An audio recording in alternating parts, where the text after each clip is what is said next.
哎，大家伙早喽！10月9号星期一，下雨了，下了一夜的雨。现在呢是那种微雨、毛毛雨，感觉这一周叫什么？一秒入冬。上个周末的半马比赛还记得吧？那高温、炎热。再看我今天穿上长袖，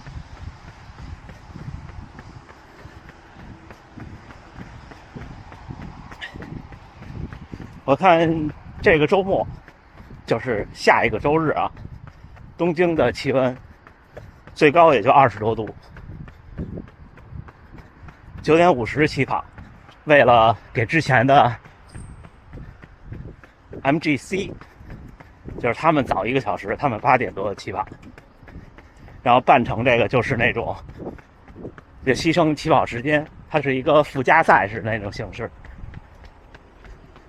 但是还是会认真准备。除了半马，看看最后几公里能跑成什么样，这个很关键。跑到现在我就觉得确实全马要比半马简单，因为全马不太会发生太严重的意外，或者说就算发生意外，上下2分钟、3分钟，甚至10分钟也心里能接受。半马有时候上下1分钟，心理落差比较大。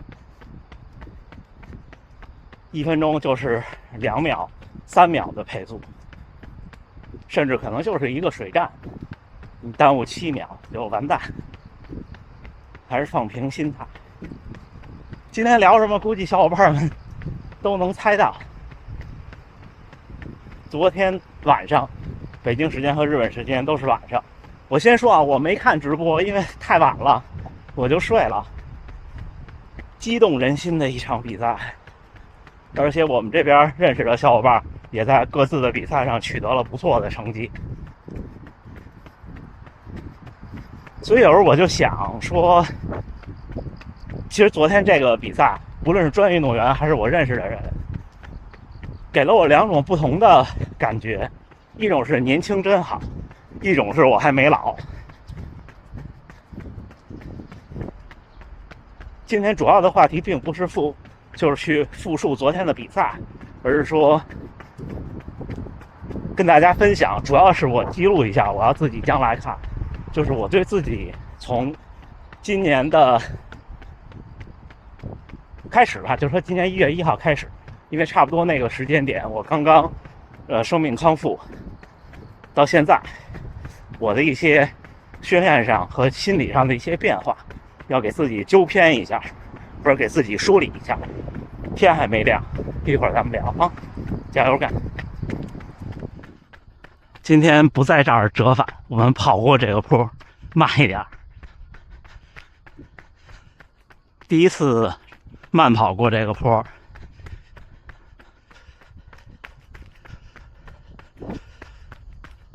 这坡还有一个名字呢，但是我忘了，在坡的最上边有一个牌子，我们可以去看看。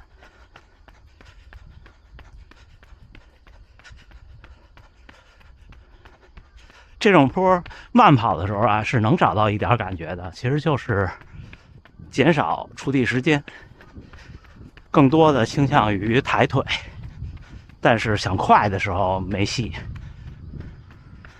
原来我从来不跑坡，第一次找到坡的感觉还是在朝阳公园。看看这个坡叫什么？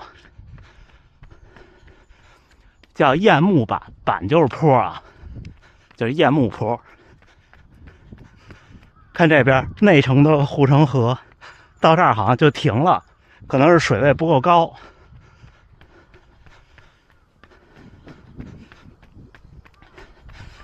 今天早上起来一看朋友圈和各种社交媒体别人的转发和推送，我都惊呆了。我猜到成绩会很好，但是没猜到这么好。2小时35，吉普图姆对吧？女子也是2小时13，2小时13，大多数男子运动员都不行了，是不是？23岁啊，2小时35。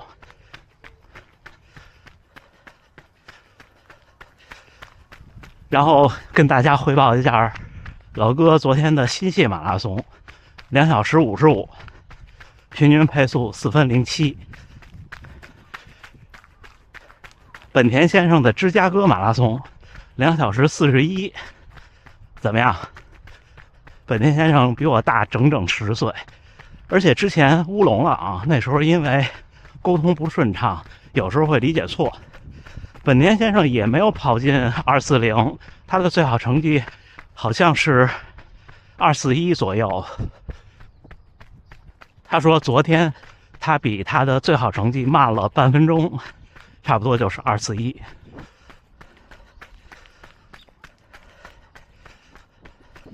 但是已经很厉害了，我看他发的那个分段成绩也是几乎跑了负配速，最后没有掉，而且还加速了，就像昨天的男子冠军一样。吉普图姆那个分段成绩简直是让人都不能说眼前一亮，就闪瞎了眼，太厉害了那个速度。而有10多个小时时差，然后只有3天时间准备的本田先生能跑这么好，我其实也是很激动的，给我打了一针强心剂。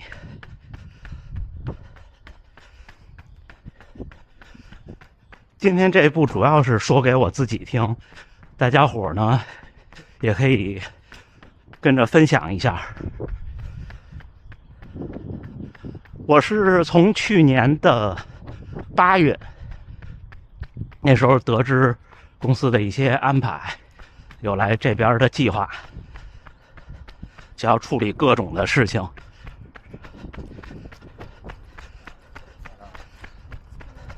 当时这个变化是很突然的，然后在北京处理各种事情，同时呢还有一个搬家的事情。那个时候呢，训练我没有掉队，就是一直还是正常的节奏在跑，但是明显感觉有些力不从心，因为我等于每天早晨从凌晨3点半一直到每天的视频发出去到9点多，大概有6个小时是全力以赴的那种生活状态，就是起床、喝咖啡、准备，然后大概想想聊什么，大概想想跑到哪儿，然后穿衣服出门跑步，训练，努力训练，努力拍摄，然后回来抓紧吃一口饭，剪辑，弄字幕，上传，全弄完我就开始上班。一般上午的工作呢，大多数时候是自己的安排，还好就是自己按自己的节奏忙到中午，吃完饭，下午呢就是有会议有协作各种，所以那时候每天真的是过得挺充实的。当时心里一直想着还有北马嘛，对吧？还想着240，因为毕竟3年时间了。为什么现在有的时候对比赛有点紧张呢？就是因为这几年比赛跑得太少了。像这边认识的小伙伴，他们有时候周末就去参加测试赛或者训练赛，所以对他们来说，比赛要比对我来说心理压力小得多。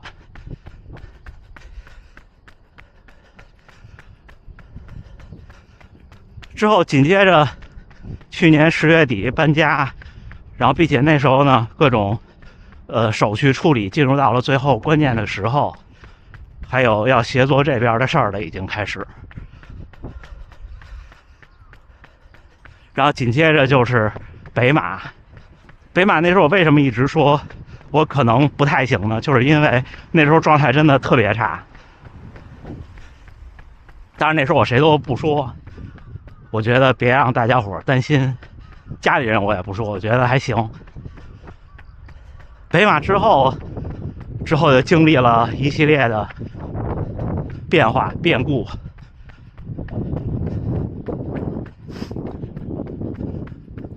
那个时候可能唯一让我开心的一个事儿就是波士顿拿到了名额，之后就是2023年了。所以去年这一年是挺紧张的。到今年到这边以后呢，一开始肯定各种的忙，各种的适应，之后就是一个春季的赛季，对我来说是个大赛季了，同时跑东京和波士顿，从来没有这样过。虽然成绩一般，但是很辛苦啊！哎呦 ，nice one。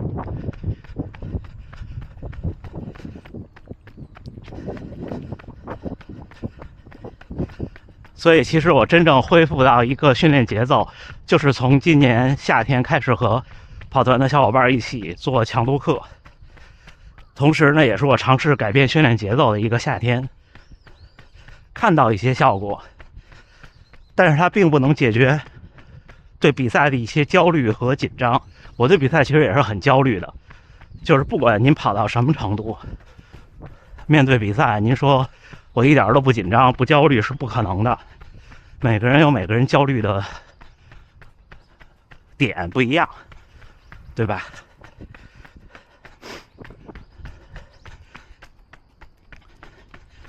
昨天的这些成绩呢，一方面让我看到年轻的运动员，年轻真的好啊；另一方面让我觉得我现在这个过渡期感觉快要过去了。其实这个过渡期要比如果一直生活在北京，我也没有经历搬家等等，我可能还在一个平稳期，也许这个过渡期是40岁之后的事，但是正好经历了这么这一年的巨大变化，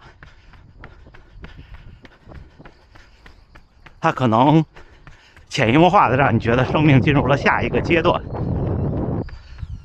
虽然未来一切都是未知的，但是就感觉我进入下一个阶段了，我的调整，这阶段转换就像换季一样，是需要适应的。我在很努力，我一直期待能给屏幕前的各位，给我自己，给我的家人带来更好的成绩。但是有的时候，总感觉有些力不从心，不知道为什么。不过昨天的比赛让我感觉又重新燃起了一些激动的心情。我不止一个社交媒体上的小伙伴让我都看到，比赛结束就出去跑了几圈。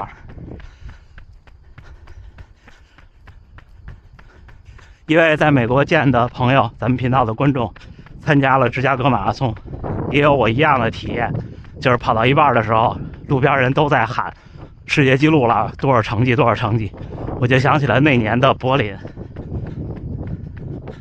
也是我跑到一半的时候，2018年的柏林，两边就开始喊201，这种东西是可以互相感染的。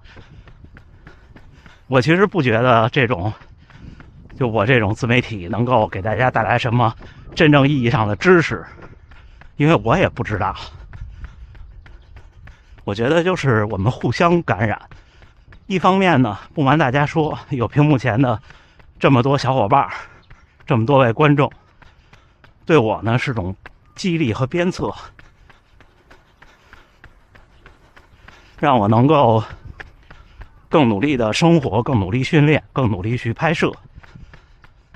另一方面呢，我跟大家分享我的不同时期不同想法和对跑步中一些事情的理解。我也希望呢，大家遇到这种情况的时候，一想我也这样，就很淡然的面对，就像面对比赛的焦虑和紧张，大家都一样。